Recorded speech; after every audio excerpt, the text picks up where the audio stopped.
Hello everybody and welcome back to my YouTube channel. Today we're going to be looking at a brand new game that's going to be coming hopefully this summer 2026. It is called Animo. It is a free-to-play next-gen creature-catching open world RPG game.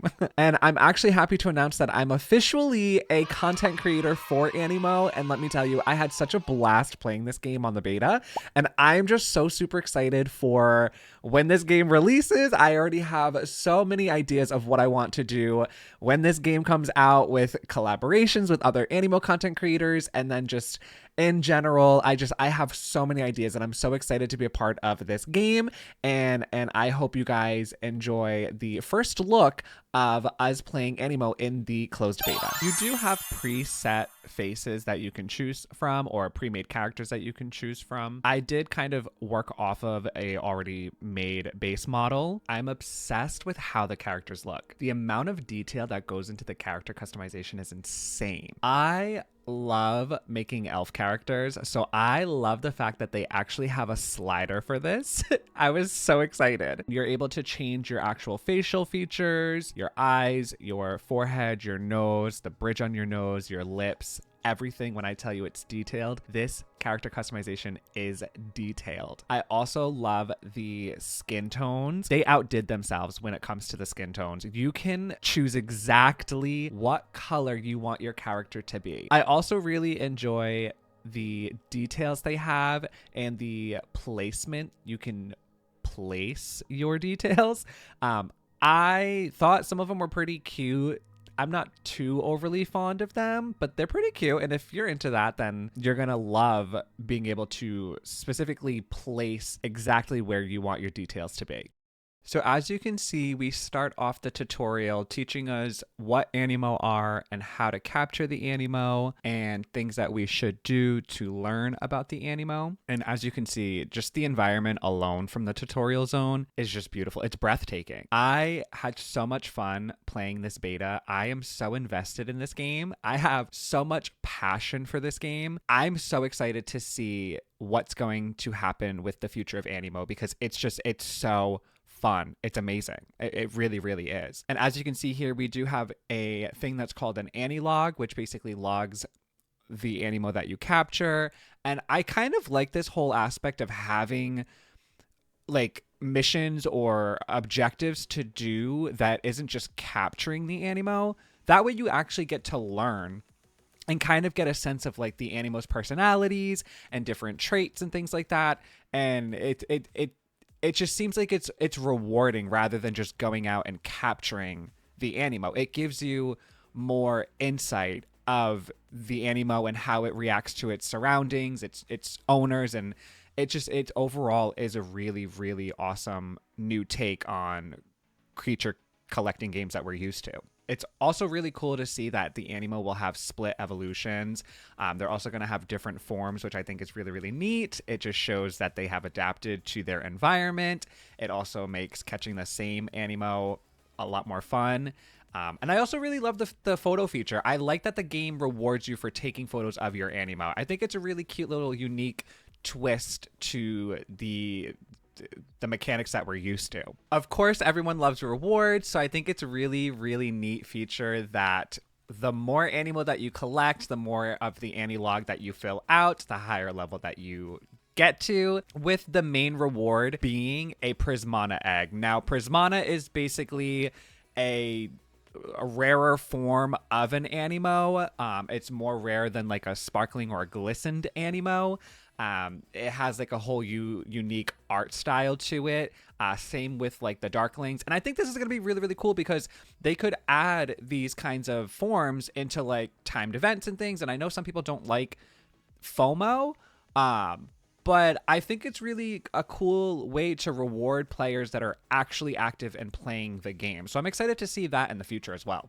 Even the map for Idle, I thought, was decently sized for the closed beta. Apparently, it was bigger than the first closed beta, which I did not partake in. However, I really had fun exploring. I liked that the world forces you to use your Animo to solve certain puzzles. I thought that was really unique and fun. With that said, there were some dead spaces, unfortunately, that I felt like either should have had a puzzle, should have had like a shrine, should have had more Animo exploring. I don't know. It seemed like a lot of the world was just kind of dead space. So I'm hoping with the release of the game, they'll add more to it, and they just unfortunately didn't have it for this beta. But overall, I felt like world exploration felt rewarding. It was really enjoyable to just go around and explore the world. As you can see here, I'm using my Bud Claw, which I think is such a cute little Animo, but I'm using his tunneling ability to be able to unlock this chesticle in front of me. So this is what I mean by like having puzzles in the overworld for you to solve. It gives you a sense of collecting the Animo. I keep saying it, but it's so true. It gives you a purpose of having them, and it gives you a reason to use all the Animo that you capture. Just like this little Skippy here is using the water to put out the fire to be able to open up the chesticle. Like it just brings a whole new fun level of exploration, and not just a sense of like a daunting task having to go and capture every Animo. Now there are two places, Astra being the main MMO hub here, where you will see other players with their Animo. This is kind of like the main shop, the main district, I guess you would call it, where you would re-up on like your Anipods. You can go shopping for like clothing and accessories,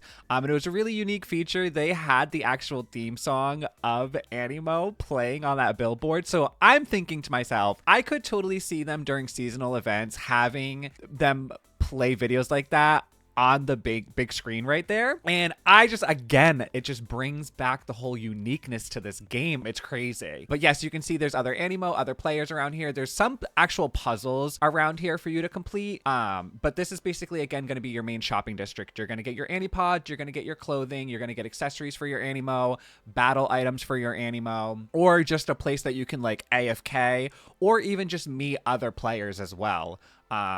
So it's a really beautiful place. It's really, really fun and lively. Back to the seasonal events kind of idea. I really could see them decorating this area to be seasonal themed. I could also see them posting event details and things like that, like technical advertisements for collaborations on the billboard, making it seem like when you're actually here in Astra, you really are immersed in an actual city. Now, during the beta, they did have a lot of events, actually. They put in a lot of events during the duration of the beta, which makes me super excited for what we're gonna have eventually. I'm hoping that updates will be relatively consistent, kind of like how Genshin does, like every 6 weeks there is like a huge major patch. I'm hoping that it's the same thing for Animo, just so that way it keeps the game lively, fresh. And I do see in the future, again, talking about the eggs, which are going to be something really prominent people are going to want, to be able to get Darkling eggs or Prismana formed eggs. Could even be, as you see here with like the Somni Wing, there's a possibility of even getting specific Animo or cosmetic Animo in the future just by doing these events. So I think it's really, really exciting. I liked time events like that. I'm personally a big fan of it. I know some people don't like it, but I think it's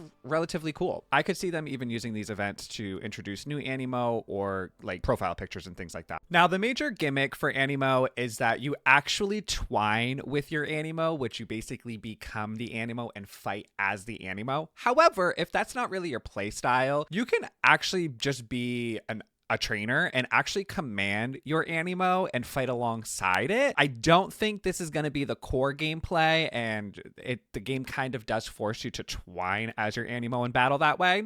However, it still is an option to fight this way. And as you can see here, there is a huge skill tree that you will be able to accrue points and then be able to put them into like your actual character themselves. I do believe it's called like the combat system, if I'm not mistaken, or the combat tree or something like that, which is really, really cool because there's some hilarious skills that they incorporated in the game. And I just overall think it's a cool, unique, another layer that has been added to the combat system. Game mechanic that I really had a lot of fun of that I didn't spend too much time on, and I kind of wish I did. I know my cozy girlies are going to really like this, is the Homestead or the RV, whatever you want to call it. I do believe it's the Homestead. This is essentially player housing. You basically get a RV. There are 4 RV camps mapped around Idle, And essentially they are like social hubs. You have kind of like, it's like a community in a sense where you're able to see other players who are at their RV, and you have a sense of just social interaction, kind of like the campfires that are around the world as well. And then you are able to actually decorate the outside of your camper, which I think is super, super cute. There's also items that you can use on the outside of your camper that benefit your playstyle. I wasn't able to get any of that, so I didn't have any experience with actually using those items that buff your characters. But from the description that I've seen, I believe, if I'm not mistaken, they like actually benefit you and buff your either your Animo or your player or something like that. I also really enjoyed the decorations, like the actual items that you have on your homestead that you can use to be able to gather resources, create items. You're able to create Anipods. And it's just, honestly, it's really cute to see your Animo actually working on your homestead. I thought it was so cute. I love it. I'm a sucker for aesthetics and cosmetics like that, and just the overall like coziness of a game. So to have this in Animo, it kind of just, it felt right. It felt good. I just really liked it. Another added layer to the homestead is there's actual quests that you need to complete on your homestead to be rewarded for items like that will increase your sparkling power or increase how much stronger your Animo is. And then there's also the egg incubator or the hatchinator that you can have on your plot, and you can invite your friends over and they can caress your egg to lower the time it takes for your egg to hatch. Now, I do see this potentially being like a monetization type of thing, where whether it's on your homestead or just like in Astra or anywhere else that there is hatchinators, I could definitely see them maybe doing like a quality of life monetization to lower the duration it takes for your eggs to hatch. I wouldn't be mad about it. I also wouldn't be fond of it. But overall, I think it's pretty neat. I think it's a really cool feature, especially allowing your friends to come and caress your eggs to be able to minimize or lessen how long it takes for your eggs to hatch. It also looks like there's going to be a breeding option. I'm not sure what a Happy Cube is. Those two features were not available during the beta, so we unfortunately have no idea what it entails. The combat system, I really enjoy. It's quick pace for me. I personally like it. This is my friend Mushy and I exploring the world together, battling Animo together. So it is really fun that you can have co-op elements with this game. And then the co-op is just super fluid. It's super fun. I do believe that you can steal other players' Animo. So for example, if you are shiny hunting or sparkly hunting with your friends, just be aware that if they capture that sparkling, it is their sparkling, even if it's in your world. Overall, I love the design of the sparkling or glistened Animo. I just love that they're RGB. They're really cool. It's pretty sick that you can have a Prismana sparkling or a Darkler sparkling. It adds more layers of rarity to the Animo, and I could really see hardcore Pokemon players that get involved in this game feeling the old school odds of shiny hunting by like sparkly hunting or hunting in this game. I think they did a great job, honestly, with the designs of these Animo and really put a lot of thought into the overall design. There's also domains that you can do. Some domains, I believe, are up to 2 players. There may be ones that are a little bit more than 2. I'm not 100% sure. I didn't have a chance to do any like co-op domains, but this one here is just a standard domain. And again, it forces you to use your Animo in ways that you normally wouldn't, like outside of battle. There were a couple features that I didn't really spend a lot of time doing, like the egg heist. I personally didn't really understand it too much, so I'm hoping to dive into that a little bit further once the game actually releases, along with the holo battles. That I could see like being end game for sure. That's where you really want to put like team comps in, and you really want to invest into building up your Animo, ascending them, giving them like relics, which essentially is held items or gear items. So that is going to be really for like the hardcore players. I could see really cool rewards locked behind those. So eventually I will like to partake in those. I just, again, I didn't spend much of the beta really getting into them. I kind of wish I did a little bit more. Animo is going to be released on PC, Xbox Series, and on mobile, which I think being on mobile alone is really, really, really going to have a lot of people be able to play it because of the fact that it's not going to require much other than time. It brings out a whole new audience of people, and I really do think that Animo will be probably one of the top competitors for the next series of a really, really popular franchise for a monster catcher game. I really, really do. I already have put my passion and a lot of thought into Animo on my end here, so I hope you guys are excited to see the content that I'm going to bring out. Let me know in the comments down below if you think this is a game that you are willing to try or if you are just going to pass on it. Please don't forget to like, comment, and subscribe. Subscribing is a free way to support my channel, and until next time, bye.